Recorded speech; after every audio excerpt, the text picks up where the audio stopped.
नमस्कार दोस्तों, मैं अखिलेश मिश्रा आपके अपने एजुकेशनल यूट्यूब चैनल विद्यार्थी तक में स्वागत करता हूं। जय हिंद साथियों, कैसे हैं आप सभी। मैं अखिलेश मिश्रा एक बार फिर से आप सभी साथियों का आपके अपने यूट्यूब चैनल विद्यार्थी तक पे हार्दिक स्वागत करता हूं।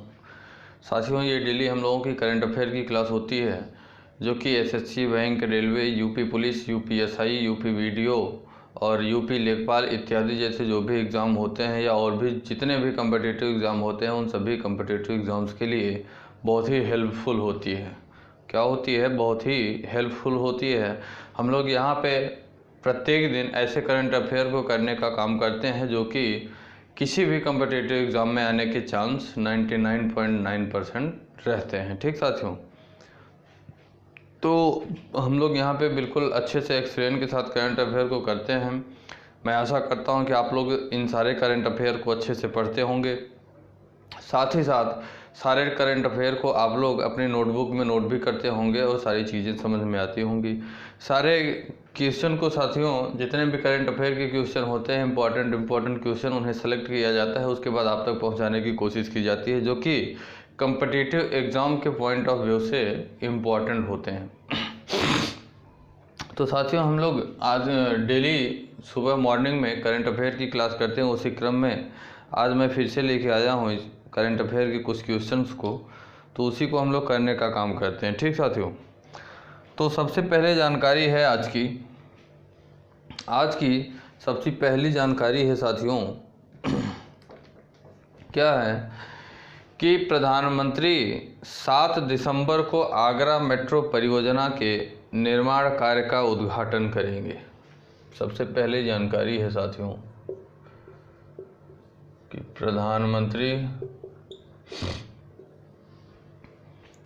7 दिसंबर को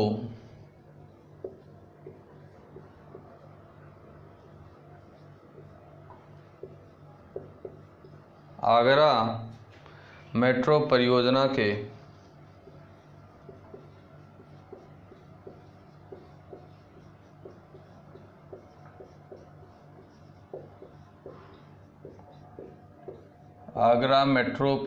के निर्माण कार्य का उद्घाटन करेंगे।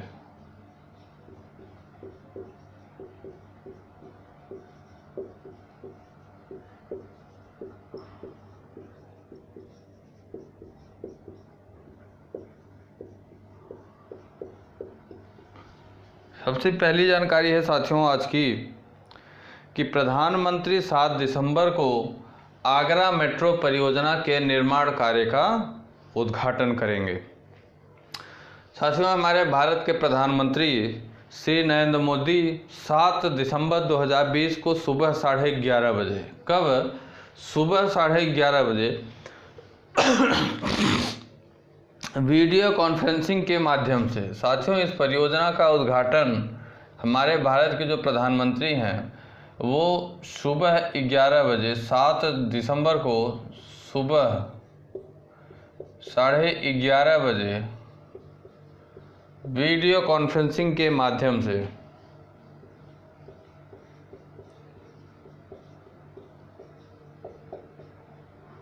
वीडियो कॉन्फ्रेंसिंग के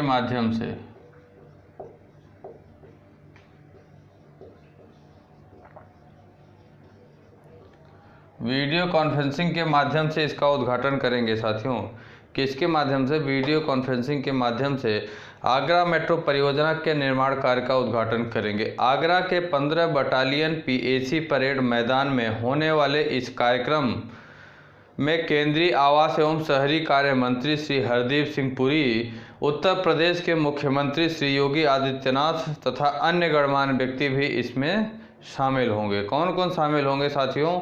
इस कार्यक्रम में केंद्रीय आवास एवं शहरी कार्य मंत्री श्री हरदीप सिंह पुरी जी और साथ ही साथ उत्तर प्रदेश के मुख्यमंत्री श्री योगी आदित्यनाथ तथा अन्य गणमान्य व्यक्ति इस कार्यक्रम में शामिल होंगे। साथियों, अगर हम आगरा मेट्रो परियोजना के बारे में बात करें तो यह जो आगरा मेट्रो परियोजना है साथियों, इसमें 2 गलियारे शामिल हैं जिसकी कुल लंबाई 29.4 किलोमीटर है। इस परियोजना में साथियों, इस परियोजना में 2 गलियारे शामिल हैं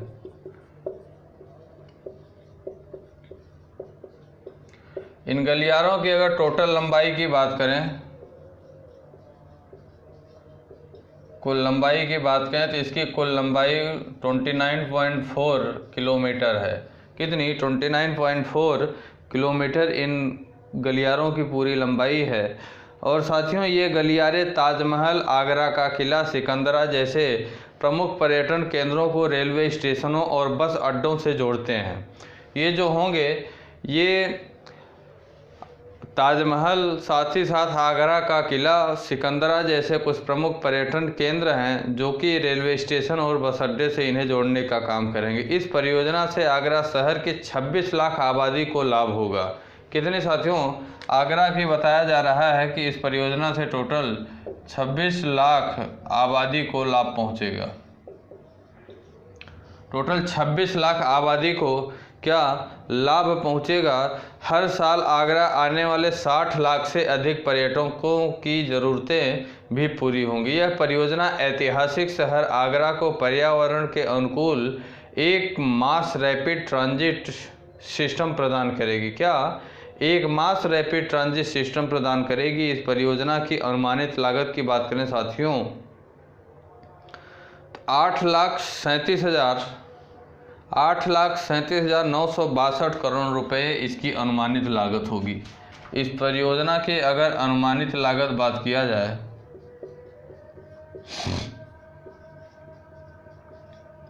अनुमानित लागत की बात किया जाए तो 8 लाख कितना?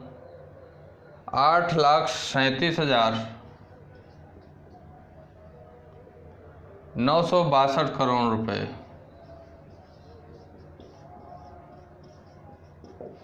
ये जो परियोजना साथियों, आगरा मेट्रो परियोजना का जो निर्माण कार्य का उद्घाटन किया जाएगा, इसमें साथियों 8,37,962 करोड़ रुपए लागत आने की बात की है और इसे साथियों 5 वर्ष में पूरे होने की बात की गई है। इसे 5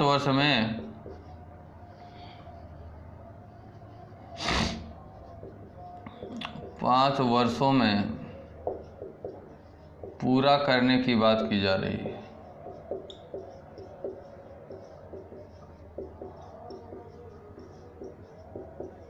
कितने? 5 वर्षों में इसे पूरा करने की बात कही जा रही है। ठीक साथियों, इससे पहले 8 मार्च 2019 को प्रधानमंत्री ने CCS एयरपोर्ट से मुंशी पुलिया तक 23 किलोमीटर लंबे संपूर्ण उत्तर दक्षिण गलियारे पर लखनऊ मेट्रो के व्यावसायिक संचालन शुरू करने के साथ साथ आगरा मेट्रो परियोजना का उद्घाटन किया था।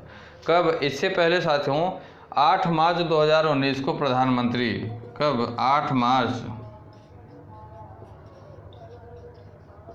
2019 को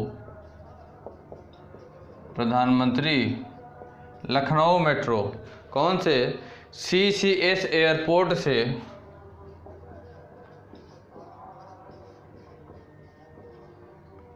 CCS एयरपोर्ट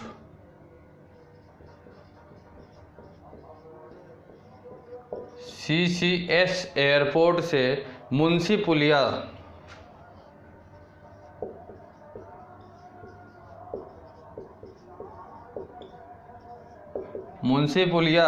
अर्थात 23 किलोमीटर लंबे संपूर्ण उत्तर, यह जो साथियों था यह 23 किलोमीटर का था। कितना? 23 किलोमीटर लंबे संपूर्ण उत्तर दक्षिण गलियारे पर लखनऊ मेट्रो के व्यावसायिक संचालन शुरू करने के साथ साथ आगरा मेट्रो परियोजना का उद्घाटन किया था प्रधानमंत्री ने 8 मार्च 2019 को। ठीक साथियों, तो ये हमारा कौन सी बात है?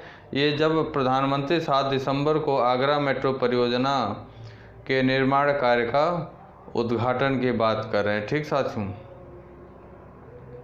उस समय की ये बात है। अगली बात करें साथियों,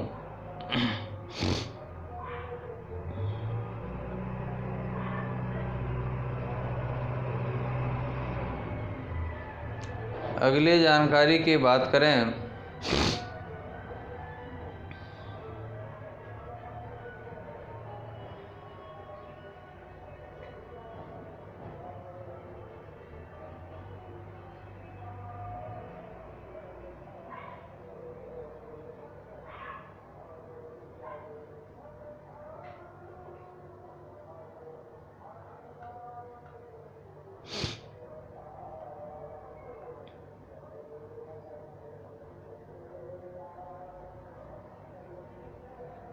एक मिनट।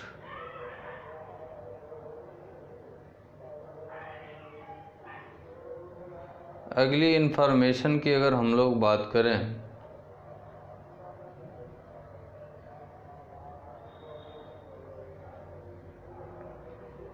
अगली जानकारी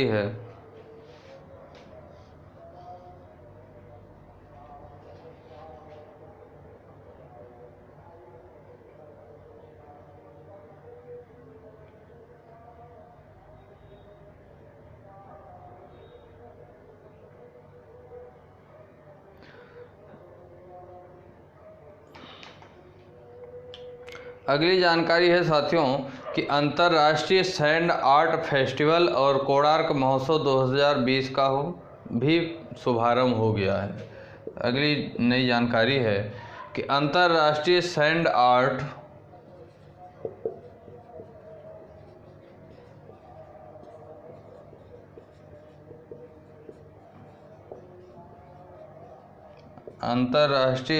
आर्ट फेस्टिवल और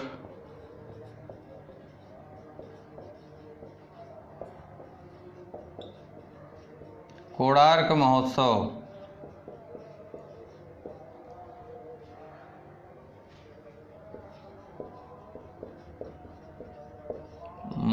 2020 का शुभारंभ किया जा चुका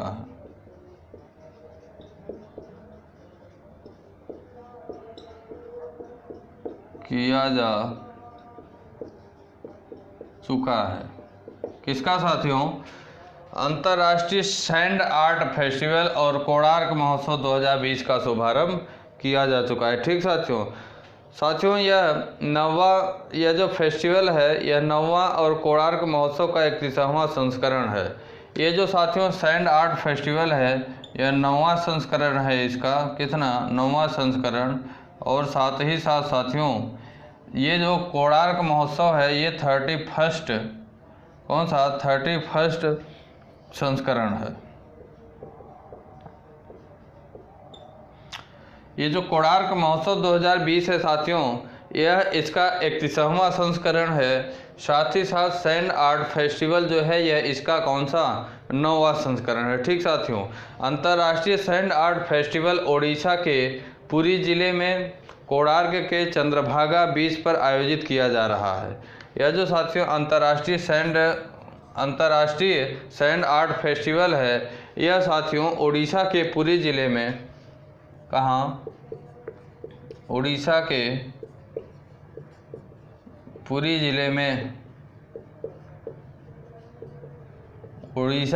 जिले में, कोणार्क के चंद्रभागा बीच पर आयोजित किया जा रहा है। कोणार्क के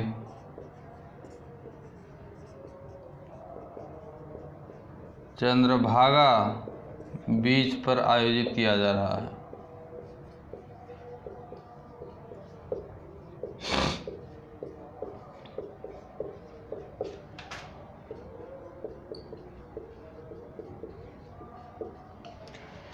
ये साथियों जो अंतर्राष्ट्रीय सैंड आर्ट फेस्टिवल और कोणार्क महोत्सव 2020 का शुभारंभ किया गया है साथियों, यह ओडिशा के कहाँ? ओडिशा के पुरी जिले में कोणार्क के चंद्रभागा बीच पर, ओडिशा के पुरी जिले में कोणार्क के चंद्रभागा बीच पर इसका आयोजन किया जा रहा है। साथियों इस महोत्सव में देश भर के लगभग 70 कलाकार हिस्सा लेंगे।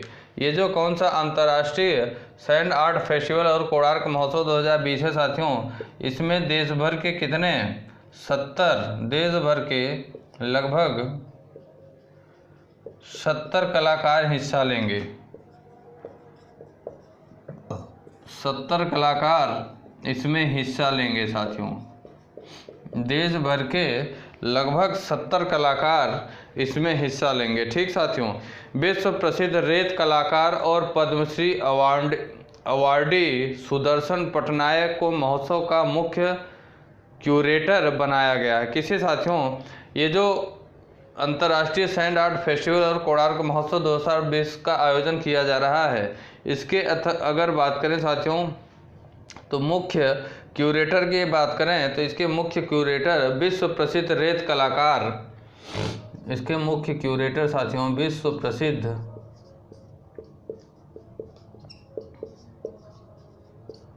रेत कलाकार और पद्मश्री से भी इन्हें सम्मानित किया गया है। किससे? इन्हें पद्मश्री से भी सम्मानित किया गया है।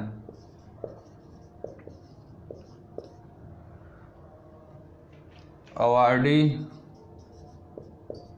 अर्थात पद्मश्री अवार्ड भी इन्हें प्राप्त हो चुका है, जिनका नाम है सुदर्शन पटनायक को।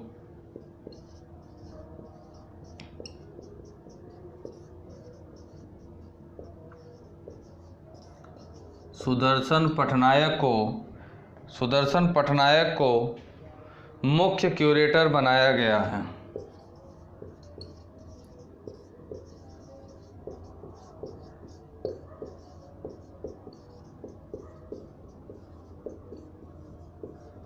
क्या बनाया गया है साथियों?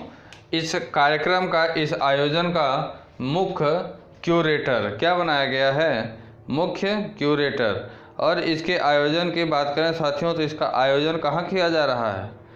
ओडिशा के पुरी जिले में। ओडिशा के पुरी जिले में।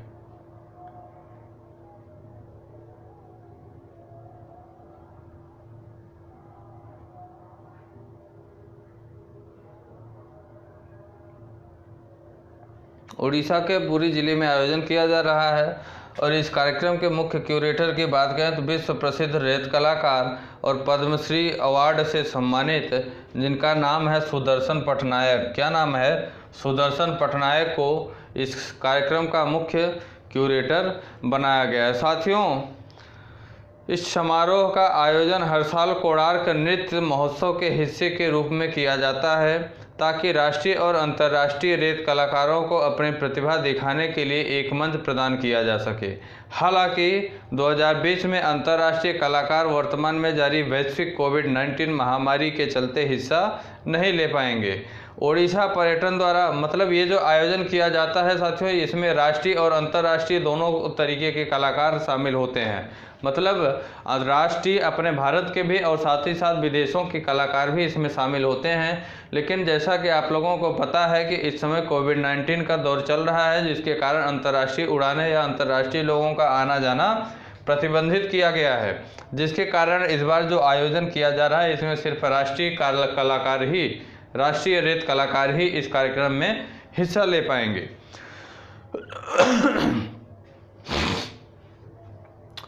और साथियों, ओडिशा पर्यटन द्वारा भारत के पारंपरिक और शास्त्रीय नृत्य रूपों का सर्वश्रेष्ठ प्रदर्शन करने के लिए कोणार्क महोत्सव का आयोजन किया जाता है, जो देश की समृद्धि संस्कृति विरासत में दिलचस्प अंतर्राष्ट्रीय प्रदान करता है। 5 दिवसीय शास्त्रीय नृत्य फेस्टिवल साथियों, यह कितने 5 दिनों का होगा? कितना? 5 दिनों का होगा साथियों। यह ओडिसी, भरतनाट्यम, मणिपुरी, कुचिपुड़ी और कथक सहित भारत के लगभग सभी शास्त्रीय नृत्य रूपों के प्रमुख कलाकार और नृत्य प्रेमी भाग लेते हैं। इसमें कौन कौन भाग लेता है साथियों? इसमें भाग लेने वाले ओडिसी भी होते हैं, जो कि ओडिशा के लोग होते हैं। साथ ही साथ भरतनाट्यम के लोग होते हैं, भरतनाट्यम जैसे कलाकार भी होते हैं। साथ ही साथ मणिपुरी भी होते हैं, कुचिपुड़ी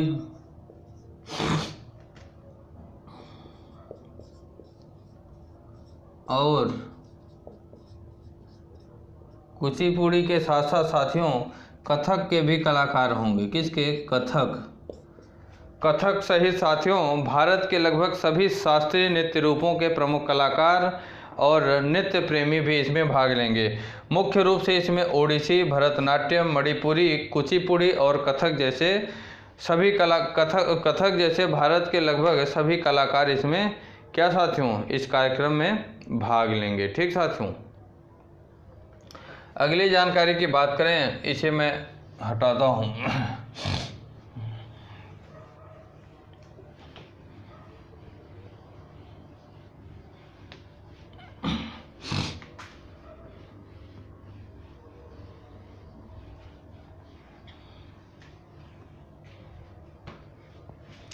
अगली जानकारी है साथियों कि कुलदीप हांडू को fit India fit India movement का ब्रांड एम्बेसडर बनाया गया है। किसका?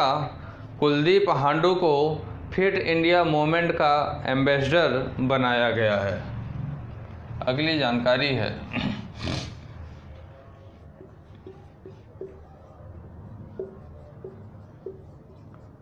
कुलदीप हांडू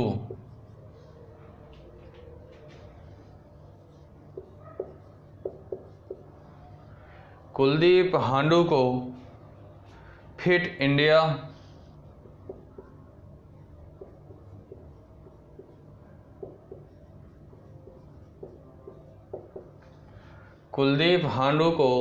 फिट इंडिया मूवमेंट का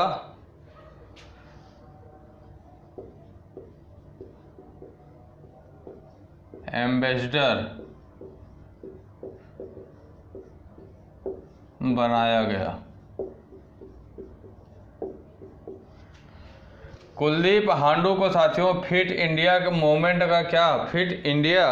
मूवमेंट का एम्बेसडर बनाया गया है, कुलदीप हांडू जी को। ठीक साथियों, बात करें साथियों तो श्रीनगर में जन्मे ये बोसु कोच कौन, इनका जन्म की बात करें साथियों तो इनका जन्म श्रीनगर में हुआ है।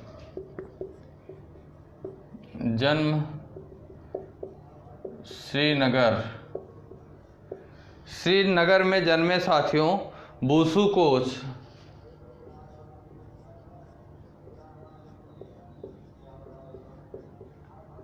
इनका जन्म कहाँ? श्रीनगर में हुआ। श्रीनगर में जन्मे बोसु कोच और केंद्र शासित प्रदेश जम्मू और कश्मीर के पहले द्रोणाचार्य अवार्डी। इन्हें साथियों कुलदीप हांडू जी को सबसे पहले क्या द्रोणाचार्य अवार्ड से नवाजा गया। कुलदीप हांडू को फिट इंडिया मूवमेंट का एम्बेसडर बनाया गया। ये साथियों श्रीनगर में जन्मे बोसु कोच हैं और केंद्र शासित प्रदेश जम्मू कश्मीर के पहले द्रोणाचार्य अवार्डी हैं। बोसु कोच और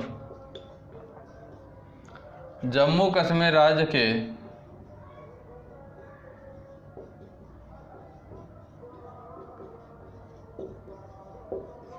पहले द्रोणाचार्य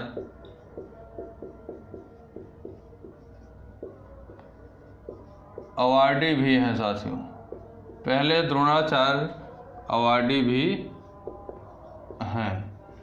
ये जो साथियों जिनका नाम कुलदीप हांडू है, कुलदीप हांडू जी इनको फिट इंडिया मूवमेंट का ब्रांड एम्बेसडर बनाया गया है। ये साथियों बोसु श्रीनगर के जन्मे हुए हैं और ये बोसु कोच भी हैं। साथ ही साथ जम्मू कश्मीर राज्य के साथियों पहले द्रोणाचार्य अवार्डी हैं। अर्थात जम्मू कश्मीर राज्य में सबसे पहले इन्हीं को किसे कुलदीप हांडू जी को द्रोणाचार्य अवार्ड से नवाजा गया। किसे द्रोणाचार्य अवार्ड से नवाजा गया। साथियों कुलदीप हांडू जी को राष्ट्रीय स्तर पर 6 और अंतर्राष्ट्रीय स्तर पर 11 गोल्ड मेडल भी जीते हैं। वह टीम इंडिया के मौजूदा बोसु कोच भी हैं। साथियों अगर कुलदीप हांडू की बात करें तो ये राष्ट्रीय स्तर पर 6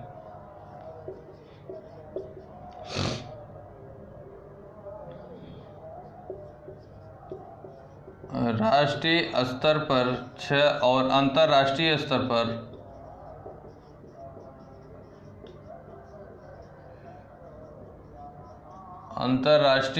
पर कितने 11 गोल्ड मेडल जीते हैं।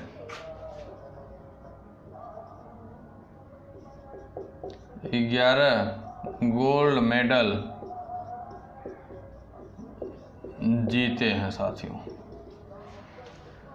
कुलदीप हांडू की बात करें साथियों तो कुलदीप हांडू जी राष्ट्रीय स्तर पर 6 और अंतर्राष्ट्रीय स्तर पर 11 गोल्ड मेडल जीतने वाले व्यक्ति हैं। कितने 11 गोल्ड मेडल जीतने वाले इंटरनेशनल और राष्ट्रीय स्तर पर 6 गोल्ड मेडल ये जीते हैं। साथियों उनके मार्गदर्शन में ये वर्तमान में यह टीम इंडिया के मौजूदा वुशु कोच भी हैं।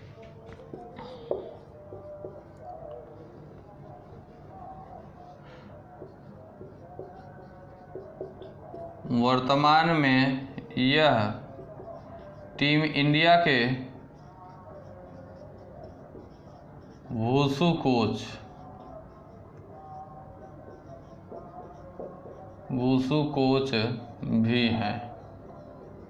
टीम इंडिया के साथियों वर्तमान में वुशु कोच भी हैं। कौन? कुलदीप हांडू जी। ठीक साथियों, और अगर बात करें साथियों तो इनके मार्गदर्शक में एथलीटों ने विश्व चैंपियन में 2 और विश्व कप में 1 स्वर्ण पदक भी जीता है। इन्हीं के निर्देशक में, कुलदीप हांडू के निर्देशन में साथियों, एथलीटों ने विश्व चैंपियन में 2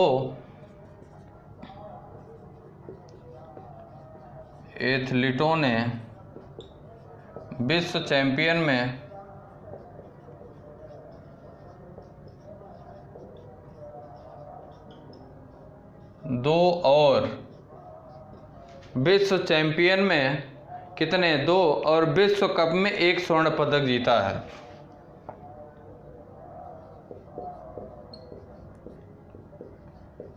विश्व कप में 1 स्वर्ण पदक जीता है।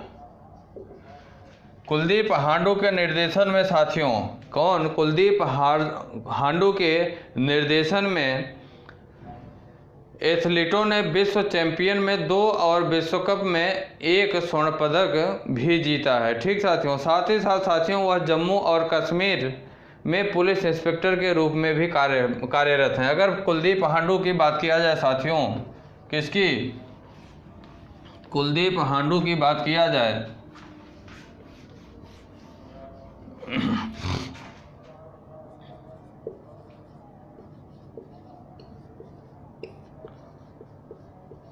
कुलदीप हांडू जी वर्तमान में जम्मू और कश्मीर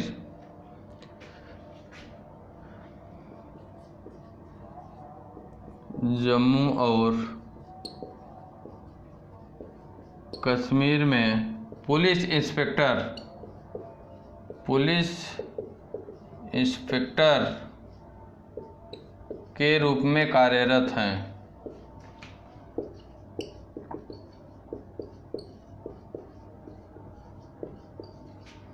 कुलदीप हांडू की बात किया जाए साथियों तो कुलदीप हांडू जी वर्तमान में जम्मू और कश्मीर में पुलिस इंस्पेक्टर के रूप में कार्यरत हैं। ठीक साथियों, और अगर हम यही बात करें साथियों, फिट इंडिया की बात कर रहे हैं हम लोग, तो फिट इंडिया मूवमेंट के अगर संस्थापक की बात करें साथियों तो इसके संस्थापक सुपर्णो सतपथी जी हैं।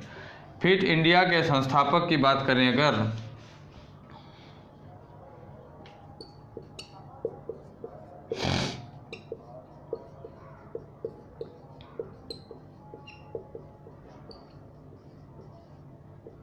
फिट इंडिया के संस्थापक साथियों सुपर्णो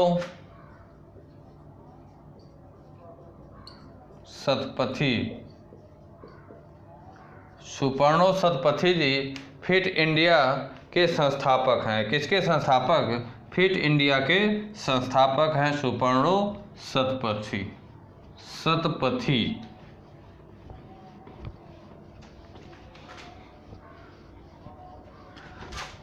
अगली जानकारी की बात करें साथियों हम लोग, तो अगली जानकारी की बात करें तो भारत और अमेरिका ने बौद्धिक संपदा सहयोग के समझौते पर MOU साइन किया है। समझौता ज्ञापन पर हस्ताक्षर किया है। ठीक साथियों, कौन कौन? भारत और अमेरिका ने। हम लोग देखते हैं, अगली जानकारी है कि भारत और अमेरिका ने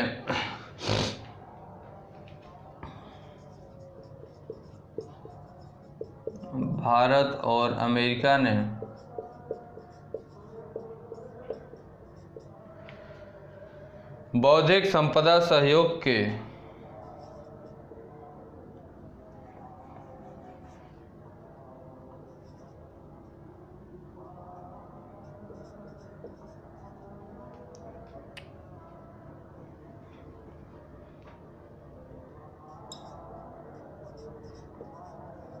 बौद्धिक संपदा सहयोग के भारत और अमेरिका ने बौद्धिक संपदा सहयोग के समझौता ज्ञापन पर हस्ताक्षर किया।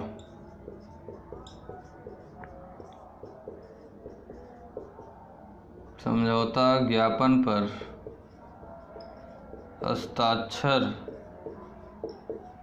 किया। साथियों, भारत और अमेरिका ने किस पे बौद्धिक संपदा सहयोग के समझौता के लिए, बौद्धिक संपदा सहयोग के लिए साथियों समझौता ज्ञापन पर क्या किया, हस्ताक्षर किया।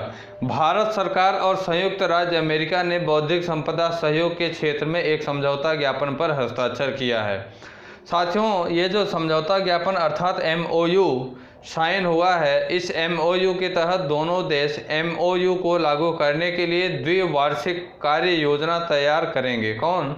द्विवार्षिक अर्थात साल भर में 2 बार। कितने? साल भर में 2 बार एक ऐसे कार्यक्रम, एक ऐसे कार्य योजना को तैयार करेंगे जिसमें कार्रवाई की गुंजाइश सहित सहयोग गतिविधियों को पूरा करने की विस्तृत योजना शामिल होगी। ये जो कार्रवाई होगी साथियों, ये जो कार्य योजना तैयार होगी अर्थात द्विवार्षिक कार्य योजना। द्विवार्षिक कार्य योजना का मतलब यह है कि साल भर में 2 बार। तो ये जो द्विवार्षिक कार्य योजना तैयार की जाएगी साथियों, इसमें कार्रवाई की गुंजाइश सहित सहयोग गतिविधियों को पूरा करने की विस्तृत कार्य योजना इसके अंतर्गत, मतलब पूरे विस्तार के साथ इसमें सारी जानकारी दी जाएगी। साथ ही साथ साथियों, केंद्रीय मंत्रिमंडल ने 19 फरवरी 2020 को इस समझौते ज्ञापन पर हस्ताक्षर करने को मंजूरी दी थी। हमारी जो केंद्रीय मंत्रिमंडल है साथियों, भारत की जो केंद्रीय मंत्रिमंडल है,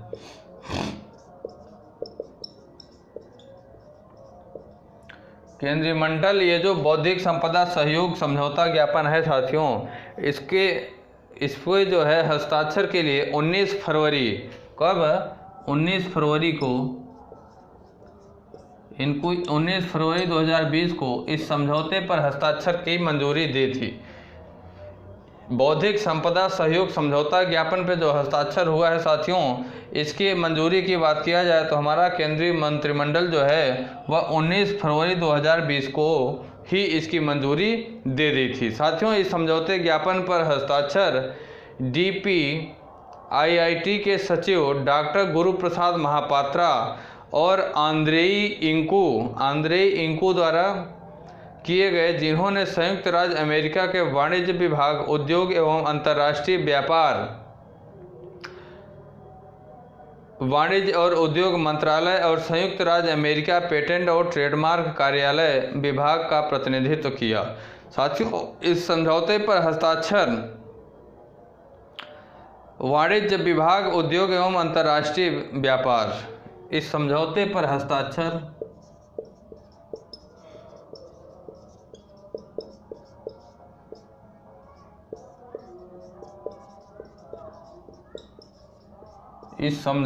हस्ताक्षर साथियों बात करें अगर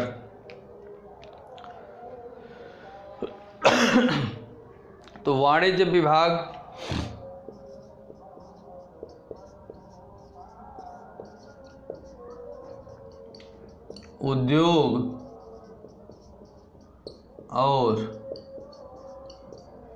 उद्योग और आंतरिक व्यापार,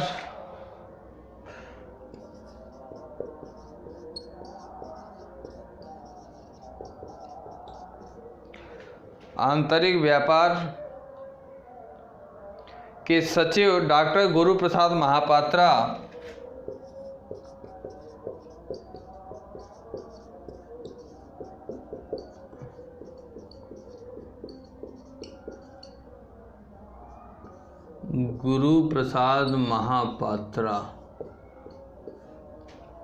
डॉक्टर गुरु प्रसाद महापात्रा और आंद्रेई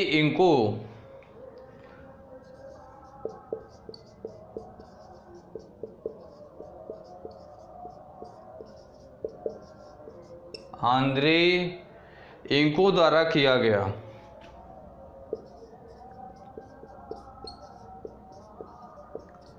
ये जो साथियों समझौता ज्ञापन हुआ है, इस समझौते पर हस्ताक्षर की बात करें तो वाणिज्य विभाग, उद्योग और अंतर्राष्ट्रीय व्यापार के सचिव कौन? डॉक्टर गुरु प्रसाद महापात्रा, जो कि अपने भारत की तरफ से और अमेरिका की तरफ से साथियों आंद्रेई इंकू जी, ये दोनों लोग इस पे क्या किए हैं? इस पे साथियों हस्ताक्षर किए हैं। ठीक साथियों, और इसमें संयुक्त राज्य अमेरिका पेटेंट और ट्रेडमार्क कार्यालय विभाग इसका जो है क्या प्रतिनिधित्व किया। ठीक साथियों, अब अगली बात करें अगर साथियों,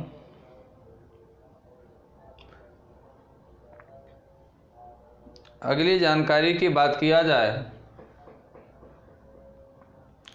तो रोशनी नाडर को कोटक की सबसे अमीर महिला की रैंकिंग 2020 में टॉप किया। रमेश नागर ने साथियों रोशनी नाडर ने कोटक की सबसे अमीर महिलाओं की रैंकिंग में 2020 में टॉप किया है।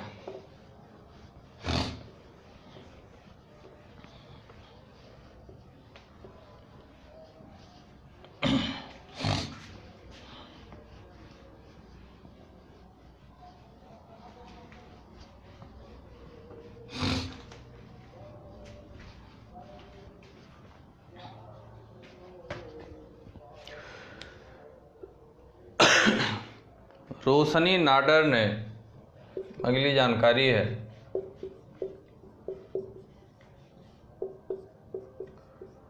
रोशनी नाडर ने कोटक की सबसे अमीर महिलाओं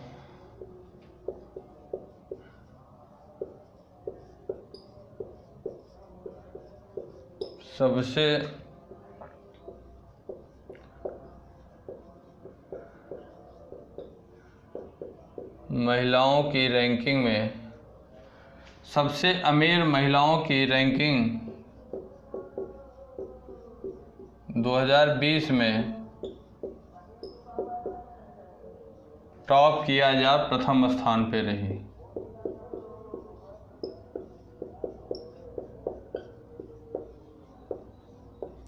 साथियों, जो हमारी कौन सी कोटक की सबसे अमीर महिलाओं की रैंकिंग की लिस्ट आती है, किसकी, कोटक की सबसे अमीर महिलाओं की रैंकिंग की लिस्ट आती है 2020 में साथियों, रोशनी नाडर जी ने, कौन, रोशनी नाडर जी का पहला स्थान है या इन्हें पहला स्थान प्राप्त हुआ, ये टॉप की।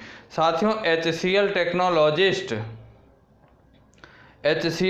टेक्नोलॉजीज की chairperson Roshni Nadar Malhotra Kotak wealth Hurun leading wealthy women report के दूसरे संस्करण के अनुसार भारत की सबसे अमीर महिलाओं की सूची में सबसे ऊपर हैं। ये साथियों किसकी चेयरपर्सन है, HCL टेक्नोलॉजी की, रोशनी नाडर जी साथियों, ये HCL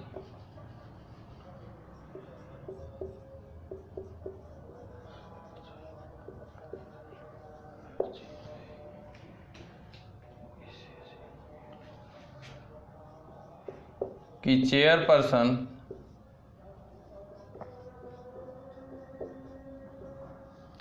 रोशनी Nadar Malhotra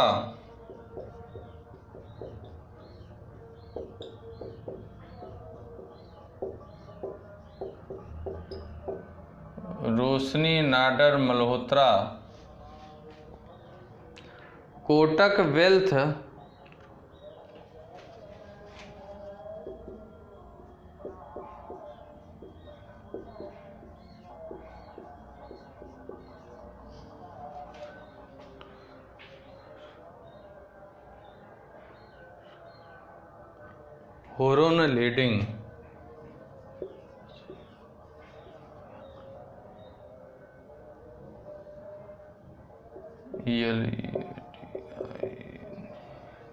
horn leading wealthy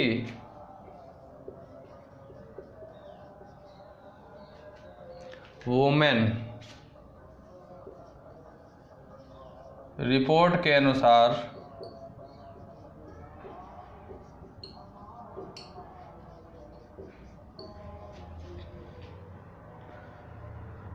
report के साथियों दूसरे संस्करण के अनुसार, रिपोर्ट के दूसरे संस्करण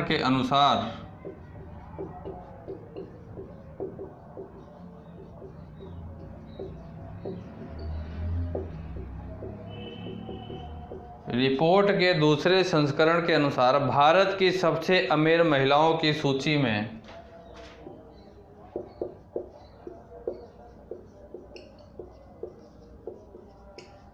सबसे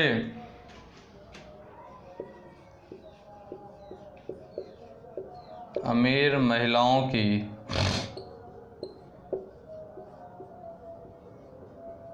सूची में प्रथम स्थान पर रही।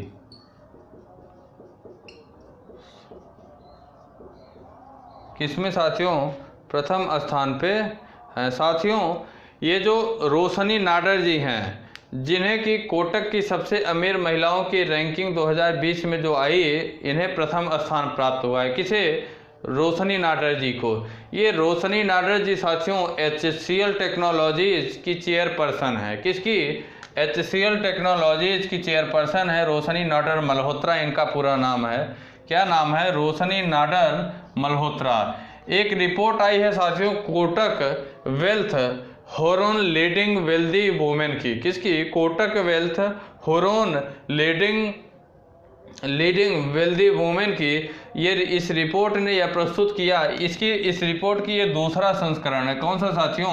दूसरा संस्करण है। इसके दूसरे संस्करण में साथियों रोशनी नाडर मल्होत्रा को भारत की सबसे अमीर महिलाओं की सूची में प्रथम स्थान प्राप्त हुआ है। किसकी? भारत की सबसे अमीर महिलाओं की सूची में प्रथम स्थान रोशनी नाडर मल्होत्रा जी को प्राप्त हुआ है। रोशनी नाडर मल्होत्रा जी HCL टेक्नोलॉजीज की क्या है? चेयरपर्सन है। ठीक साथियों, यह रिपोर्ट साथियों कोटक महिंद्रा बैंक और हुरून इंडिया की एक इकाई कोटक वेल्थ मैनेजमेंट द्वारा तैयार की गई। यह रिपोर्ट साथियों जो तैयार की गई, यह कोटक महिंद्रा बैंक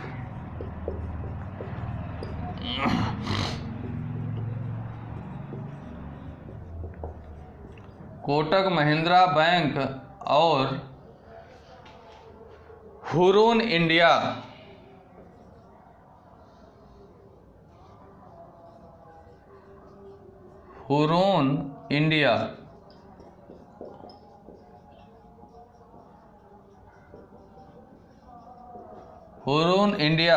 कोटक महिंद्रा बैंक और हुरून इंडिया की एक इकाई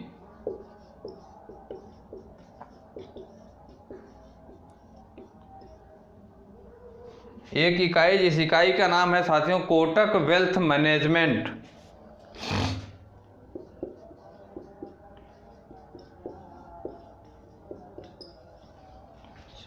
कोटक वेल्थ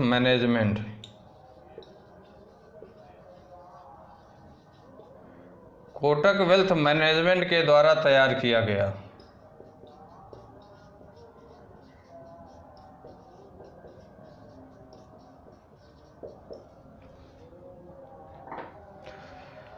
साथियों जो Kotak wealth Hurun leading wealthy women की रिपोर्ट आई, यह साथियों रिपोर्ट किसके सहयोग से? कोटक महिंद्रा बैंक और हुरून इंडिया की जो संयुक्त इकाई है।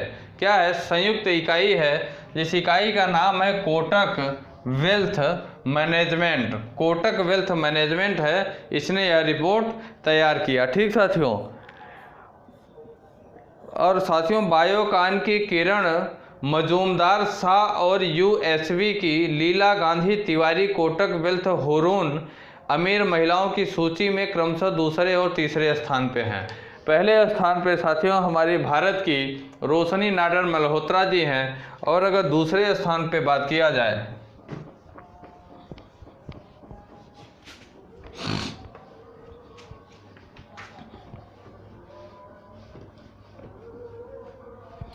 दूसरे स्थान पे साथियों अगर बात किया जाए तो सेकंड नंबर पे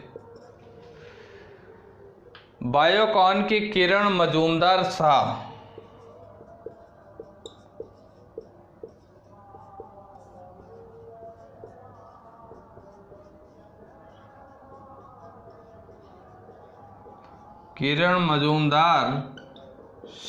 और अगर बात करें साथियों साथ ही साथ थर्ड नंबर पे बात करें तो थर्ड नंबर पे USB की लीला गांधी तिवारी। USB की लीला गांधी तिवारी। कौन? लीना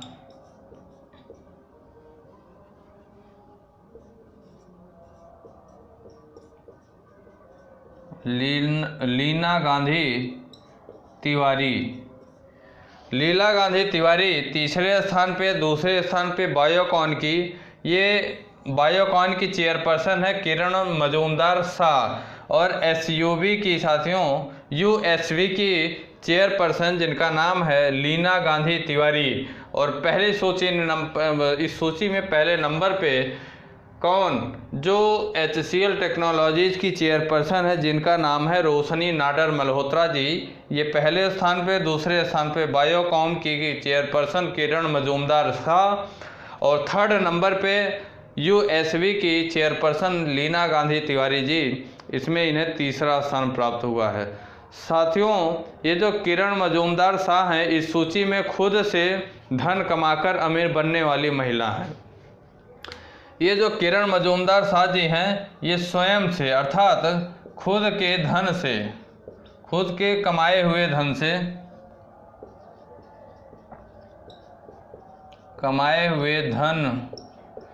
से ये अमीर बनने का इन्हें श्रेय जाता है।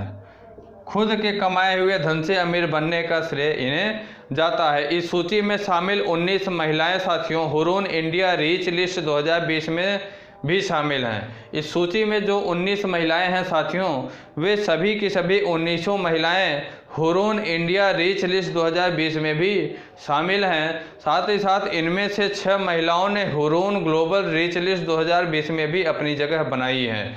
इसमें से साथियों ये जो Kotak wealth Hurun leading wealthy women की रिपोर्ट आई है, इस सूची की साथियों 19 महिलाएं, इसी सूची की 19 महिलाएं किसमें हुरून इंडिया रीच लिस्ट 2020 में भी शामिल हैं। साथ ही साथ इसी लिस्ट की 6 महिलाएं साथियों हुरून ग्लोबल रीच लिस्ट 2020 में भी अपनी जगह बनाई हैं। ठीक साथियों, अपनी जगह को पक्की किया है। ठीक साथियों,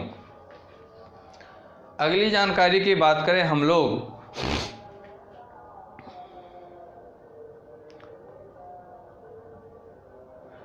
अगली जानकारी में बात करें साथियों तो इंग्लैंड के डेविड मलान ने T20 में हासिल किए सबसे ज़्यादा रेटिंग।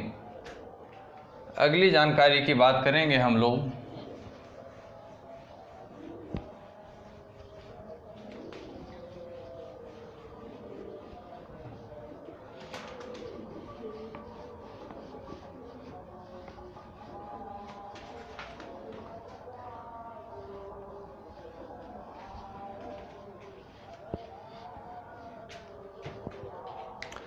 इंग्लैंड के डेविड मलाल ने T20 में सबसे ज़्यादा रेटिंग हासिल की। अगली जानकारी है इंग्लैंड के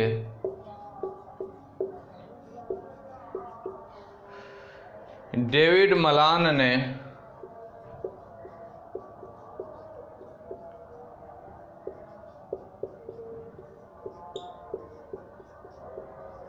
T20 में सबसे ज़्यादा रेटिंग हासिल की।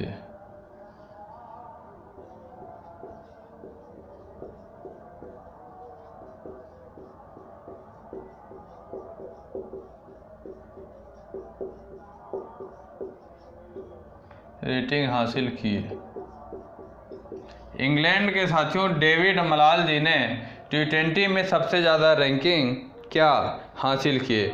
इंग्लैंड के खिलाड़ी डेविड मलाल ने MRF tyres ICC men's T20 I player ranking में बल्लेबाजी में सबसे अधिक रेटिंग प्राप्त करने का इतिहास रच दिया। ये साथियों MRF tyres ICC men's, MRF tyres ICC men's T20 I में साथियों कि T20 आई प्लेयर रेटिंग में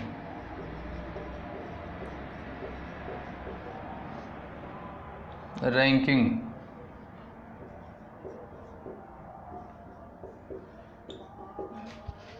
MRF tyre ICC men's T20 I player ranking में साथियों इन्हें डेविड मलान को प्रथम स्थान प्राप्त हुआ है। क्या हुआ?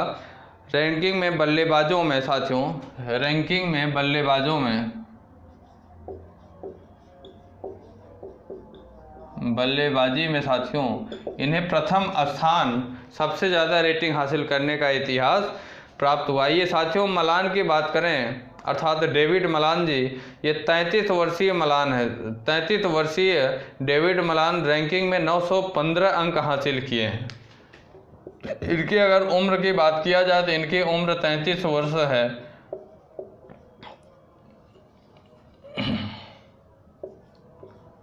तैंतीस वर्षीय डेविड मलान जी 33 वर्षीय डेविड मलान रैंकिंग में 915 अंक हासिल किए हैं।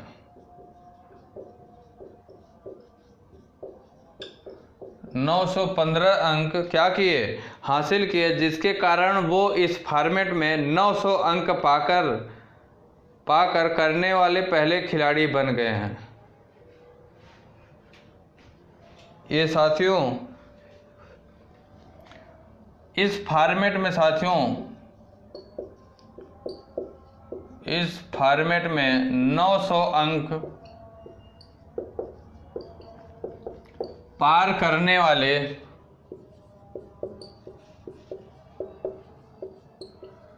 पहले खिलाड़ी बन गए हैं।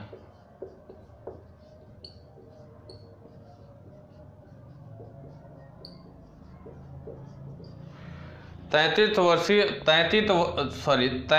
वर्षीय डेविड मलान रैंकिंग में 915 अंक हासिल किए। कितने? 915 अंक हासिल किए। और साथियों इस फॉर्मेट का जो खेल हुआ है T20 का, इस फॉर्मेट में 900 अंक से ज़्यादा 900 अंक पार करने वाले ये पहले खिलाड़ी हैं। कौन? डेविड मलान जी। ठीक साथियों, और अगर बात करें साथियों तो इनसे पहले ऑस्ट्रेलिया के एरोन फिंच जुलाई 2018 में पूरे 900 अंक तक पहुंचे थे। इससे पहले अगर बात करें तो कौन? ऑस्ट्रेलिया के एरोन फिंच।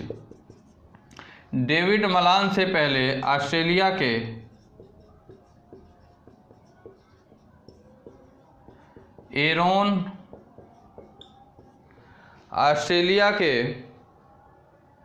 एरोन फिंच जुलाई 2018 में पूरे के पूरे 900 अंक प्राप्त किए थे। 2018 में पूरे 900 अंक प्राप्त या हासिल किए थे। ठीक साथियों, साथ ही साथ अगर बात करें साथियों तो मलान के बाद पाकिस्तान के बाबर आजम 871 और ऑस्ट्रेलिया के एरोन फिंच। अगर मलान के बाद बात किया जाए साथियों, डेविड मलान के बाद पाकिस्तान के बाबर आजम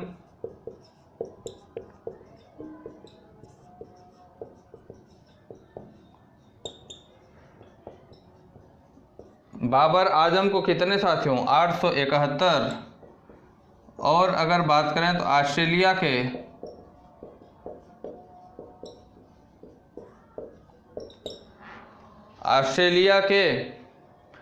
एरोन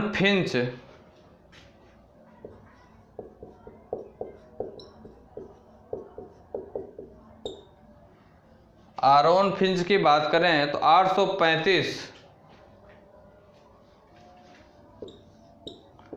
अंक प्राप्त कर क्रमशः दूसरी और तीसरी सूची में हैं। सूची के दूसरे और तीसरे नंबर पे हैं। सूची में दूसरे और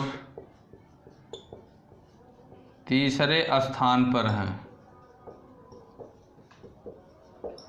साथियों इसी अगर श्रृंखला में बात किया जाए, इसी फॉर्मेट में बात करें अगर, तो डेविड मलान जो कि 915 अंक हासिल कर पहले स्थान पे हैं, उसके बाद पाकिस्तान के बाबर आजम 871 अंक प्राप्त करके दूसरे स्थान पे, साथ ही साथ ऑस्ट्रेलिया के आरोन फिंच 835 अंक प्राप्त करके कितना 835 अंक प्राप्त करके तीसरे स्थान पे हैं। कौन से? तीसरे स्थान पे। साथियों सूची में भारत के एल राहुल चौथे स्थान पे, जबकि विराट कोहली की रैंकिंग 9वें नंबर पे है। इसी सूची में बात करें अगर साथियों तो भारत के जो है खिलाड़ी एल राहुल, भारतीय खिलाड़ी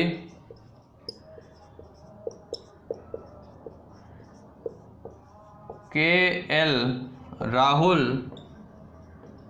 चौथे, और अगर भारतीय टीम के कप्तान विराट कोहली की बात करें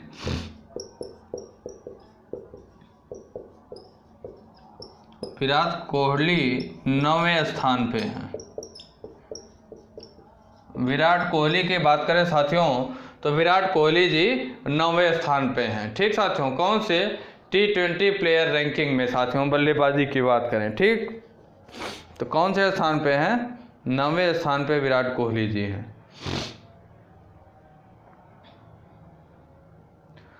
अगली बात किया जाए साथियों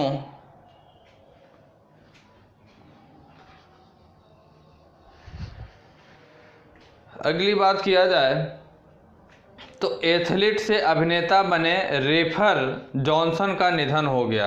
पहले ये एथलीट थे, बाद में ये अभिनेता का काम करने लगे। नई जानकारी है साथियों, एथलीट से अभिनेता बने, क्या नाम है इनका? रेफर जॉनसन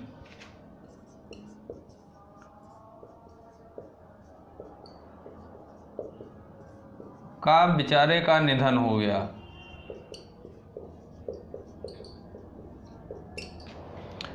एथलीट से अभिनेता बने हैं साथियों। एथलीट पहले थे, रेफर जॉनसन की बात करें तो रेफर जॉनसन का निधन हो गया।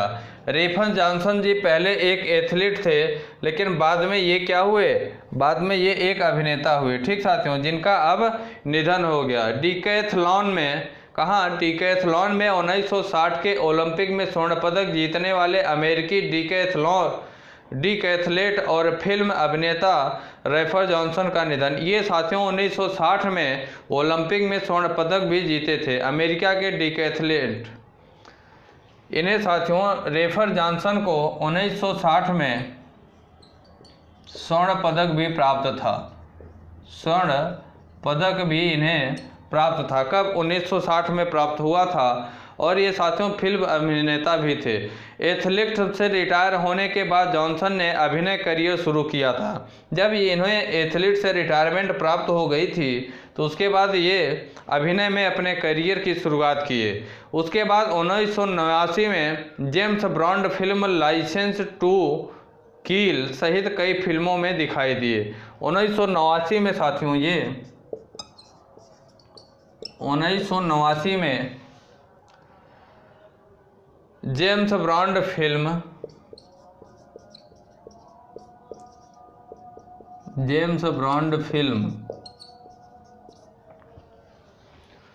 लाइसेंस टू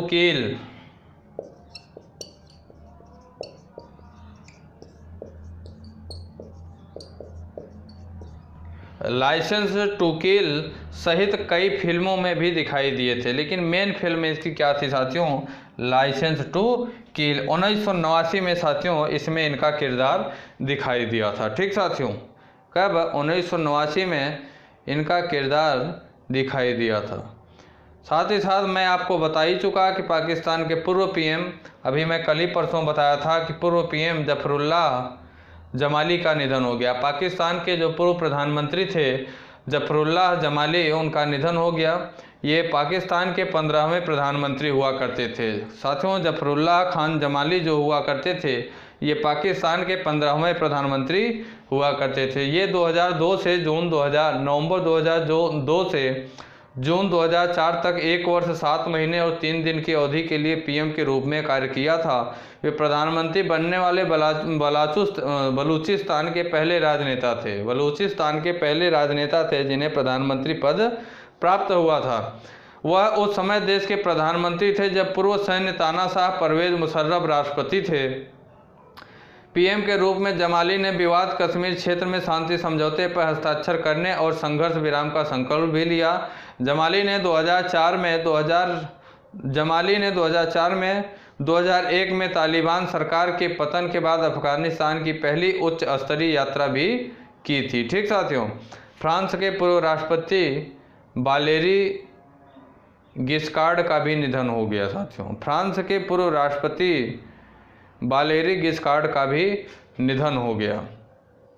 ये 94 वर्ष की आयु में साथियों थे और इनकी मृत्यु की बात करें तो इनकी मृत्यु कोरोना वायरस से हुई है। किससे? इनकी मृत्यु जो फ्रांस के पूर्व राष्ट्रपति हैं वालेरी गिस्कार्ड का, इनकी मृत्यु जो 94 वर्ष की आयु में इनका निधन हुआ, कोविड-19 के कारण इनकी मृत्यु हुई है, अर्थात कोरोना वायरस के कारण। साथियों, ये 1974 से 1981 के दौरान फ्रांस के तीसरे राष्ट्रपति के रूप में कार्य किए। बताते हैं, हम इसे भी लिख देते हैं।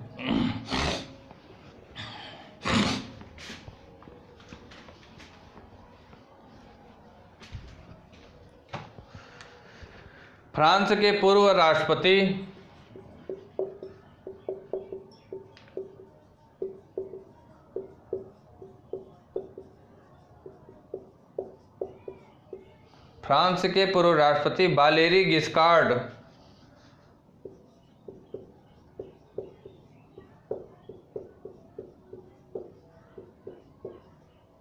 वालेरी गिस्कार्ड का निधन हुआ 94 वर्ष की आयु में। कोविड-19 के कारण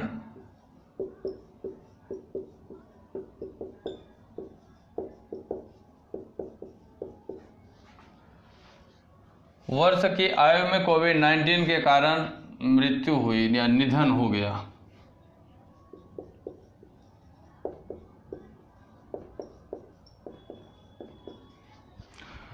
साथियों, फ्रांस के पूर्व राष्ट्रपति थे वालेरी गिस्कार्ड। इनकी 94 वर्ष की आयु में कोविड-19 के कारण इनकी मृत्यु हुई।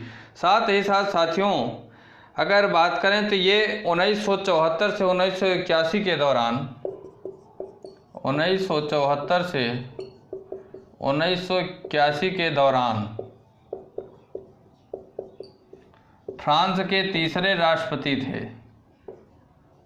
फ्रांस के तीसरे राष्ट्रपति थे साथियों। फ्रांस के कौन से नंबर के? तीसरे राष्ट्रपति के रूप में कार्य किए थे साथियों। उनके जन्म की बात करें साथियों तो इनका जन्म फ्रांस के कब्जे वाले जर्मनी, अब जो कि जर्मनी में है, के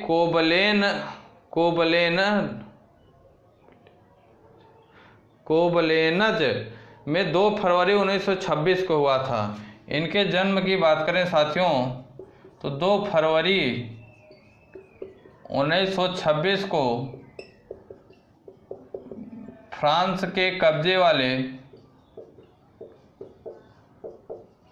जो कि अब जर्मनी में है,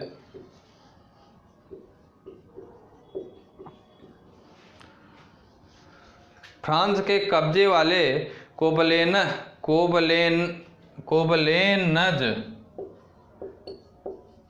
कोबलेनज में हुआ था।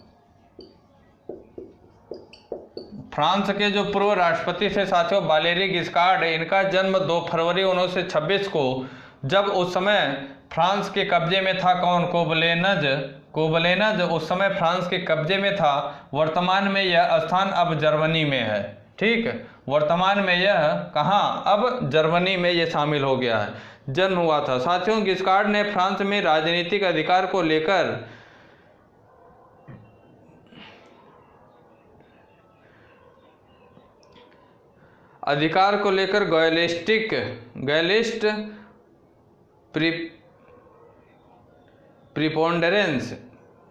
गैलिस्टिक प्रिपोंडेरेंस का मुकाबला करने के लिए 1978 में एक केंद्र लेफ्ट राजनीतिक दल यूनियन फॉर फ्रेंच डेमोक्रेसी की स्थापना की थी। ये साथियों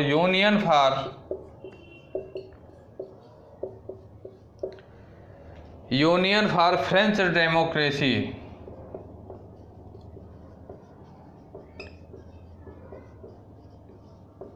की स्थापना भी किया था। किसकी? यूनियन फॉर फ्रेंच डेमोक्रेसी की इन्होंने स्थापना भी किया। इनके मतदान की आयु 21 से घटाकर 18 कर दी थी और राष्ट्रपति के रूप में अपने कार्यकाल में तलाक, गर्भपात और गर्भ निरोधक पर कानूनों को विस्तार भी दिया था। ये साथियों मतदान की उम्र सीमा की बात करें तो मतदान की आयु 21 से घटाकर 18 कर दी थी और साथ ही साथ गर्भपात, गर्भ निरोधक,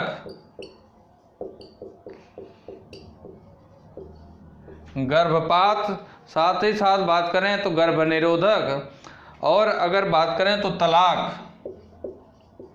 जैसे कानून को भी विस्तार दिया था साथियों। ये क्या दिए थे? कानून को ये विस्तार दिए थे। ठीक साथियों, आज हम लोग कुछ अच्छे इम्पॉर्टेंट करेंट अफेयर को हम लोग किए। कैसे? अच्छे कुछ इम्पॉर्टेंट करेंट अफेयर को हम लोग अच्छे से करने का काम किए, जो कि बेहतरीन तरीके से हम लोग साथियों पढ़ रहे हैं। ठीक, क्लासों को आप लोग शुरू से लेकर लास्ट तक देखा करिए। साथ ही साथ आपके ही अपने यूट्यूब चैनल विद्यार्थी तक पे UP TET, C TET and super TET के लिए भी 3 क्लासें इस समय दी जा रही हैं, जो कि पहली क्लास लगभग सुबह 10 बजे दी जाती है, जो बाल विकास अर्थात चाइल्ड डेवलपमेंट से रिलेटेड होती है। दूसरी क्लास दोपहर में आप लोगों को हिंदी की दी जाती है, जो कि हिंदी व्याकरण लगभग इस समय चल रहा है और समाप्त भी होने वाला है 2-3 दिन में। साथ ही साथ एक क्लास साथियों आप लोगों को रात में 7 से 8 बजे दी जाती है, जो कि सोशल साइंस है, अर्थात सोशल साइंस का पार्ट। इस समय 2 क्लासें आप लोगों को दी जा रही है, हिस्ट्री एंड ज्योग्राफी की। तो आप लोग साथियों उन क्लासों को भी लिया करिए, जो भी शिक्षक पात्रता परीक्षा देना चाहते हैं या दे रहे हैं या देने की तैयारी कर रहे हैं, उनके लिए वो क्लासें बहुत ही हेल्पफुल रहेगी साथियों। और हमारा उद्देश्य और टारगेट यह है कि जो सी टेट का एग्ज़ाम 31 जनवरी 2021 को आयोजित किया जाना है। कब? 31 जनवरी 2021 को आयोजित किया जाना है। उससे पहले हम अपने सिलेबस को अच्छे से बेहतरीन तरीके से बिल्कुल डीपली पढ़ते हुए, ऊपर नहीं, बिल्कुल डीपली हम लोगों को पढ़ना है, पढ़ते हुए सिलेबस को अपने हम लोग ख़त्म कर सके। ठीक साथियों, और साथियों क्लास को आप लोग ज़्यादा से ज़्यादा शेयर किया करिए, जिससे कि और भी विद्यार्थियों को इस विद्यार्थी तक यूट्यूब चैनल की क्लासों से लाभ प्राप्त हो सके। साथ ही साथ क्लास कैसी लगी इसकी प्रतिक्रिया आप लोग कमेंट बॉक्स में ज़रूर दिया करिए। क्लास अगर अच्छी लगी तो क्लास को लाइक भी किया करिए। और अगर आप हमारे YouTube चैनल विद्यार्थी तक पे नए हैं तो आप भी हमारे YouTube चैनल विद्यार्थी तक को सब्सक्राइब कर हमारे परिवार के सदस्य बनिए। मैं आपके करियर के, अगर आप पूरी तन्मयता और जिम्मेदारी के साथ आप अपने करियर को सुनिश्चित करना चाहते हैं, तो मैं भी आपके करियर में अपना पूरा योगदान दूंगा साथियों बनाने में। ठीक साथियों, ठीक है, फिर क्लास को ओवर करते हैं। जय हिंद, जय भारत। दोस्तों अगर आप हमारे YouTube चैनल विद्यार्थी तक पे नए हैं तो लाइक करें, सब्सक्राइब करें और बेल आइकन को दबाना ना भूलें। धन्यवाद।